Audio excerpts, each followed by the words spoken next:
गुरुत्वाकर्षण के भाग 4 में आपके बीच उपस्थित हैं। बहुत बहुत स्वागत करते हैं पहले आपका। और आज हम आपके बीच हैं गुरुत्वीय क्षेत्र और गुरुत्वीय क्षेत्र के जो मानक हैं, अर्थात गुरुत्वीय क्षेत्र के अभिलक्षण को जो बताते हैं, गुरुत्वीय विभव, गुरुत्वीय क्षेत्र की तीव्रता और उसके अंदर जो स्थितिज ऊर्जा होती है, इसको लेकर सबसे पहले हम गुरुत्वीय क्षेत्र देखते हैं। तो अगर कोई पिंड है ए एम द्रव्यमान का और एक पिंड यहाँ पर है बी, सपोज करें कि ए का गुरुत्वीय क्षेत्र किसको कहेंगे, इसके द्वारा इस पर जो गुरुत्वाकर्षण बल लगाता हो उसका अनुभव उसे होना चाहिए, उसकी अनुभूति उसे होना चाहिए। अगर यहाँ पर बी को इसका कोई बल, गुरुत्वाकर्षण बल का अनुभव नहीं हो रहा है तो इसको कहा जाएगा कि वह गुरुत्वीय क्षेत्र के बाहर का है। और अगर हम यहाँ इसको ले आते हैं और यहाँ लाने के बाद अगर उसको गुरुत्वीय बल का अनुभव होने लगता है एक, तो समझा जाएगा कि वह उसके गुरुत्वीय क्षेत्र में है। अर्थात गुरुत्वीय क्षेत्र किसी पिंड के चारों तरफ का वह क्षेत्र है। चारों तरफ का वह क्षेत्र वृत्ताकार क्षेत्र ही होता है। वृत्ताकार नहीं कहेंगे बल्कि ये समझ लें कि वो एस्फेरिकल शेप होता है। तो गुरुत्वीय क्षेत्र वह एक एस्फेरिकल शेप है, चारों तरफ फैला हुआ, जिसके अंदर किसी दूसरे पिंड को जब हम लाएंगे तो उस पिंड पर एक गुरुत्व बल इसके द्वारा जो लगाया जाएगा उसका अनुभव किया जाए। इस जैसे हम लोग विद्युत क्षेत्र में पढ़ते होंगे, आवेश के चारों तरफ का वह क्षेत्र जिसमें किसी परीक्षण आवेश को लाने पर वह एक बल को अनुभव करता है, उस आवेश का विद्युत क्षेत्र कहलाता है। तो इसी तरीके से यह गुरुत्वीय बल है, गुरुत्वीय क्षेत्र है, सॉरी। अब यहाँ पर एक बात ध्यान में रखें, वहाँ हम लोग पढ़ते थे कि आवेश के विद्युत क्षेत्र के दो अभिलक्षण हैं, एक विद्युत क्षेत्र की तीव्रता, एक विद्युत क्षेत्र का विभव। उसी तरीके से गुरुत्वीय क्षेत्र के दो अभिलक्षण होते हैं, एक है गुरुत्वीय क्षेत्र की तीव्रता और एक है गुरुत्वीय क्षेत्र का गुरुत्वीय विभव। तो पहले समझते हैं गुरुत्वीय क्षेत्र की तीव्रता क्या है। गुरुत्वीय क्षेत्र की तीव्रता है किसी एकांक द्रव्यमान, गुरुत्व यानी गुरुत्वीय क्षेत्र की तीव्रता किसी बिंदु पर, मान लेते हैं बिंदु P है, इस बिंदु P पर गुरुत्वीय क्षेत्र की तीव्रता होगी जब उसे उस बिंदु पर एकांक द्रव्यमान के पिंड को लाया जाए तो पिंड पर जो गुरुत्वाकर्षण बल लगाया जाएगा एकांक द्रव्यमान के पिंड द्वारा, एकांक द्रव्यमान के पिंड द्वारा अनुभव किया जाने वाला गुरुत्वाकर्षण बल गुरुत्वीय क्षेत्र की तीव्रता कहलाता है। इसे I से सूचित करते, I बराबर F/m, बल अनुभव किया जाएगा एकांक द्रव्यमान के पिंड के द्वारा। अगर m द्रव्यमान के पिंड के द्वारा F बल अनुभव किया जा रहा हो तो उस बिंदु पर विद्युत गुरुत्वीय क्षेत्र की तीव्रता होगी F/m, यानी एकांक द्रव्यमान द्वारा। यह एक सदिश राशि है। I है गुरुत्वीय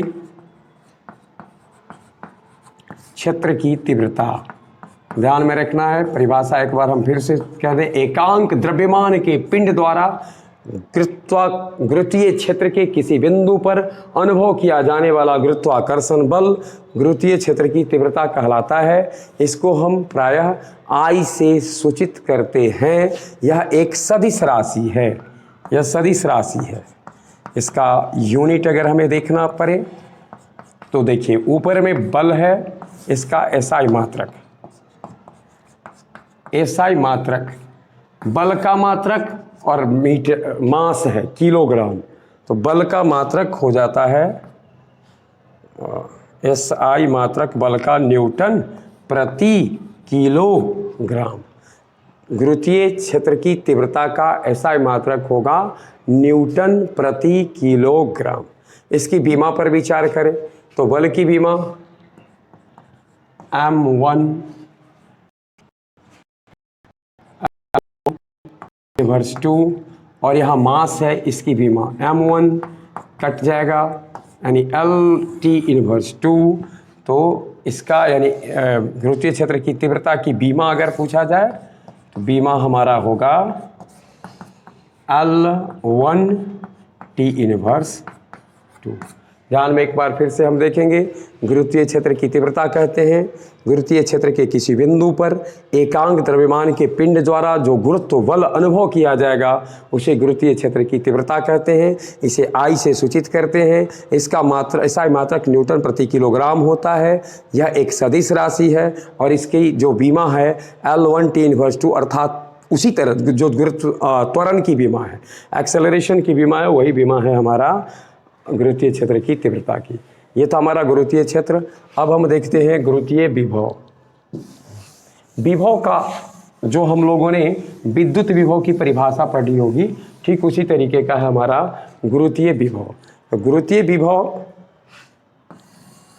मान लेते हैं कि यह कोई पिंड है, इसका यह गुरुत्वीय क्षेत्र है, ये गुरुत्वीय क्षेत्र है।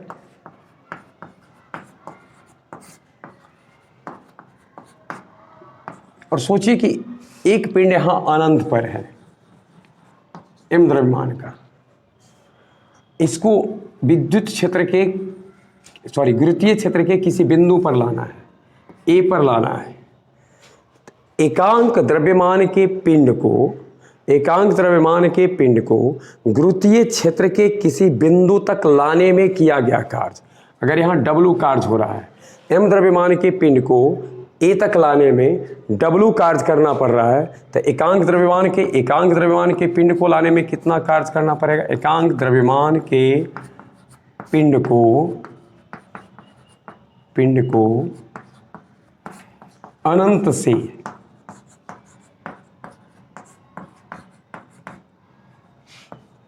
गुरुत्वीय क्षेत्र के किसी बिंदु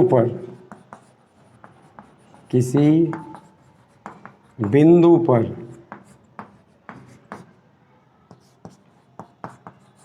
लाने में किया गया कार्य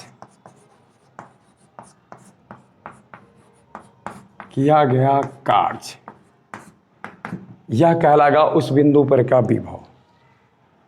यही कहलाएगा हमारा गुरुत्वीय विभव।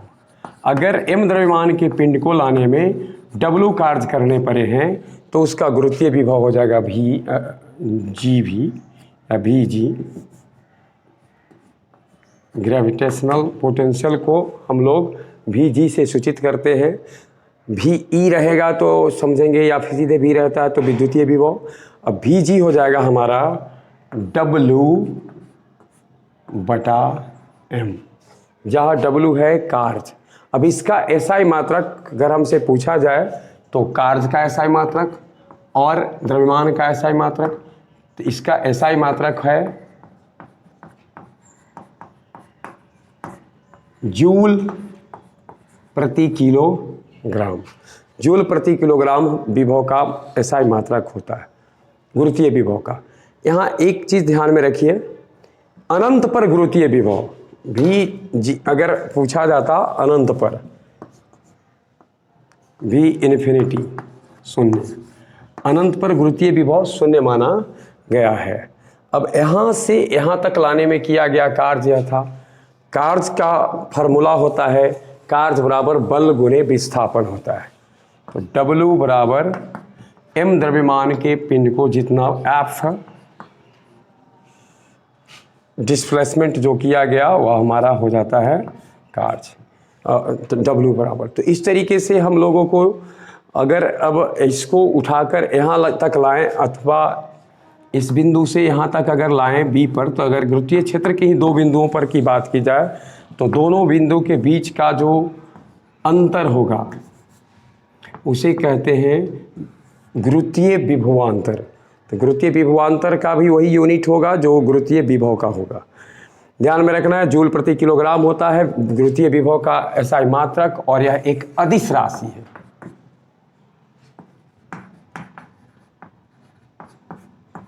तो जहां गुरुत्वीय क्षेत्र की तीव्रता सदिश राशि थी, गुरुत्वीय विभव एक अदिश राशि है। गुरुत्वीय विभव की बीमा जब हम लिखेंगे तो बीमा देखिए, कार्य की बीमा, गुरुत्वीय विभव की बीमा,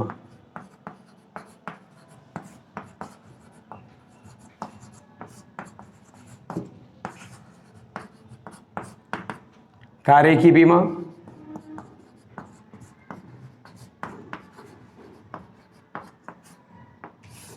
बटे द्रव्यमान की विमा।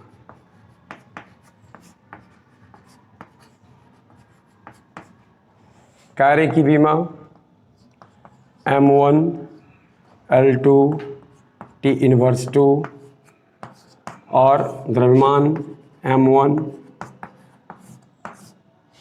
तो L2 T इनवर्स 2।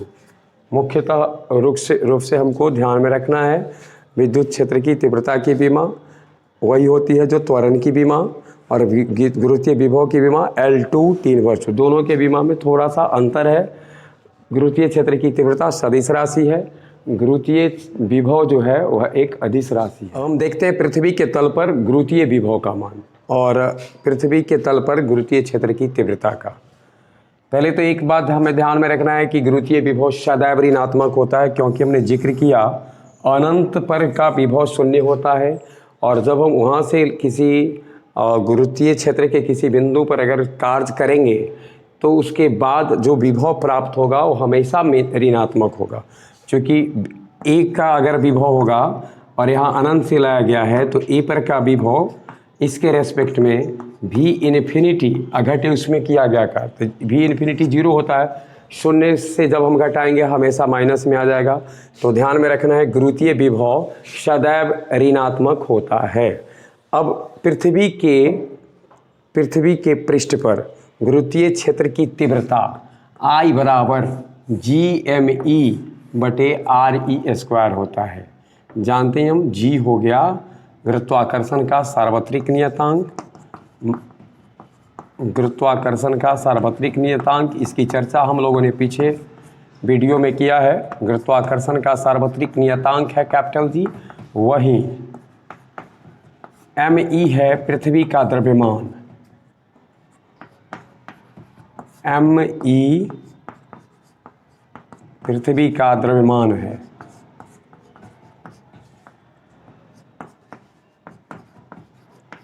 RE पृथ्वी की त्रिज्या है। तो पृथ्वी की सतह पर अगर हमें गुरुत्वीय क्षेत्र की तीव्रता की गणना करनी है तो GME RE स्क्वायर है। अब गुरुत्वीय विभव की गणना जब करनी होगी तो माइनस GME RE। अब एक हम देखते हैं खोखला गोला के कारण, M द्रव्यमान का कोई खोखला गोला है, M द्रव्यमान के किसी खोखले गोले के कारण, एक इमेजिन करें एक गोला है, त्रिज्या R है और इसका मास M है। इसके कारण किसी बिंदु पर विद्युत क्षेत्र की तीव्रता कितनी होगी और गुरुत्वीय क्षेत्र की तीव्रता कितनी होगी और गुरुत्वीय विभव क्या होगा। तो M द्रव्यमान के किसी पिंड का खोखले गोले का की त्रिज्या R है। बिंदु के लिए 3 स्थिति संभव है। पहली स्थिति संभव है जब बिंदु P बाहर हो, यानी कि इसके केंद्र से R दूरी पर हो। तो इसके केंद्र से R दूरी पर है, R यहाँ पर क्या नज़र आ रहा है, R small r greater than capital R, अर्थात उसकी त्रिज्या से वो जो खोखला गोला है उसकी त्रिज्या से ज़्यादा दूरी पर है, अर्थात खोखला गोला से बिंदु P बाहर स्थित है। जब बाहर स्थित है तो इस स्थिति में भी जब हम निकालेंगे तो V बराबर माइनस GM बटा R, I बराबर माइनस GM बटा R स्क्वायर। वही अगर अब हम इसको अगर उठा के एक क्षण के लिए सोचिए कि ये बिंदु P को अगर यहाँ ले आएंगे, P अगर यहाँ आएगा तो स्मॉल r और कैपिटल R बराबर हो जाएगा। तो आपको कुछ नहीं करना है, स्मॉल r के बदले कैपिटल R बढ़ाना। यानी अगर पूछा जाता कि R त्रिज्या वाले किसी खोखले गोले के पृष्ठ पर विभव गुरुत्वीय विभव कितना है, तो V बराबर माइनस GM बटे R। ऐसा क्यों? क्योंकि यहाँ स्मॉल r बराबर कैपिटल R। वहीं इसी बिंदु पर अगर पूछा जाता गुरुत्वीय क्षेत्र की तीव्रता कितनी है, तो GM बटे R square minus GM by R square I बराबर। जब यह बिंदु यानी small R less than capital R, small R less than capital R का मतलब हो गया कि उस बिंदु जो है खोखला गोला के अंदर आ गया है। जब खोखला गोला के अंदर जब बिंदु चला जाएगा तो ध्यान में रखना है कि v का मान v minus G M by R रहेगा। अब यहाँ एक चीज़ और ध्यान में रखना है, ये घट गया नीचे आया, लेकिन उसके बाद भी पृष्ठ के अंदर भी उतना ही विभव रह गया। जितना विभव पृष्ठ पर है उतना ही विभव पृष्ठ के अंदर भी है। बहुत ध्यान में रखना है कि बाहर जब जाएगा तो विभव दूसरा है, लेकिन जब पृष्ठ पर आया बाहर में विभव था minus G M by R, ये आर केंद्र से दूरी है। जब पृष्ठ पर आ गया तो इस समय विभव था minus G M by R, और पॉइंट जब अंदर चला गया तो भी विभव वही है, minus G M by R है। अर्थात जितना विभव यहाँ होगा उतना ही विभव यहाँ पर होगा, इक्विपोटेंशियल की स्थिति हो जाएगी वहाँ पर। परंतु अंदर में तीव्रता जो है गुरुत्वीय क्षेत्र की तीव्रता वो शून्य हो जाती है। तो गुरुत्वीय क्षेत्र की तीव्रता अंदर में शून्य हो जाएगी, यह ध्यान में हमको रखना है। और गुरुत्वीय विभव का मान पृष्ठ पर जितना होता है वही उसके अंदर में होता है, बाहर में अलग होता है। ये था हमारा गुरुत्वीय विभव, गुरुत्वीय क्षेत्र की तीव्रता। गुरुत्वीय क्षेत्र के किसी बिंदु पर और खोखला गोला के कारण बाहर में स्थित बिंदु है तब, पृष्ठ पर स्थित बिंदु है तब, और पृष्ठ के अंदर स्थित बिंदु है तब। बहुत बहुत धन्यवाद।